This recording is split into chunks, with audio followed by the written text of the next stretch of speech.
খুশির মতন খাওয়াতে পারবেন গবাদি পশু। আমাদের অনেক টাকা সেভ হবে আমাদের এই মেশিনগুলোতে। দেখেন আপনার ভুট্টা গাছটাও কিন্তু একদম ভুসি কেটে খাওয়াতে পারবেন। আবার আপনাদের প্র্যাকটিক্যালি আমি নিজে হাতে কেটে আপনার দেখাবো।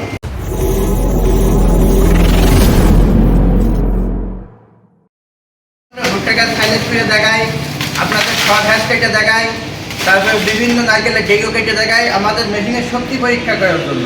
কিছু ভাইরা বলে যে ভাই আমরা যে এই যে ভুট্টা লাগাই পরে শুকাইয়ে যায় সেটাকে আমরা গরুর সাইলেন্স করে খাওয়াতে চাই, হাফ ইঞ্চি বা তার থেকে ছোটো। ইতিমধ্যে আমরা কিছু করিয়ে দিয়ে দেখেন একদম খুশির থেকে সামান্য একটু বড় হবে, যা আপনি খুশির মতন খাওয়াতে পারবেন গবাদি পশু।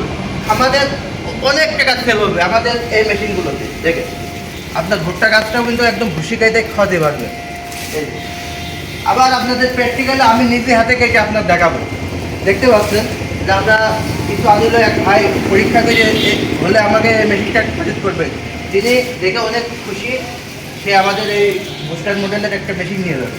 তা দেখেন আপনাদেরও একটু দেখাই কি সুন্দর। দেখেন আমাদের মেশিনে কিন্তু কোনো 9-6 রকম কাটিং হয় না, যা কাটবেন যেহেতু 1000 কেজি কাটবেন সব একই রকম। দেখেন এই দেখেন একটা 6 ইঞ্চি 9 ইঞ্চি এরকম সাইজ আমাদের মেশিনে কোনো সময় পাবেন না, একদম ফ্রেশ কাটিং করবে।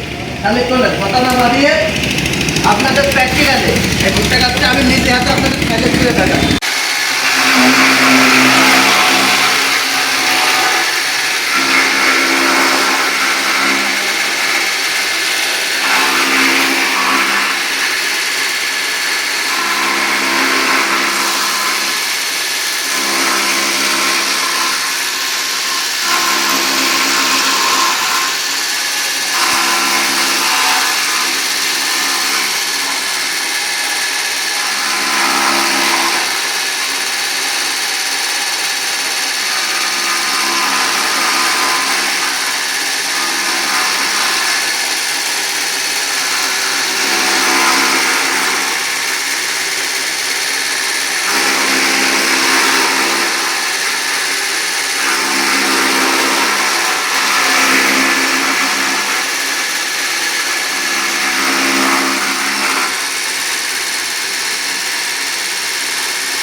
আমরা কোথায় না কাজে করলাম। দেখেন আমাদের একদম খুশি সাইজ দেখতে পাচ্ছেন, একদম গবাদি পশুর একদম খুশি সাইজ।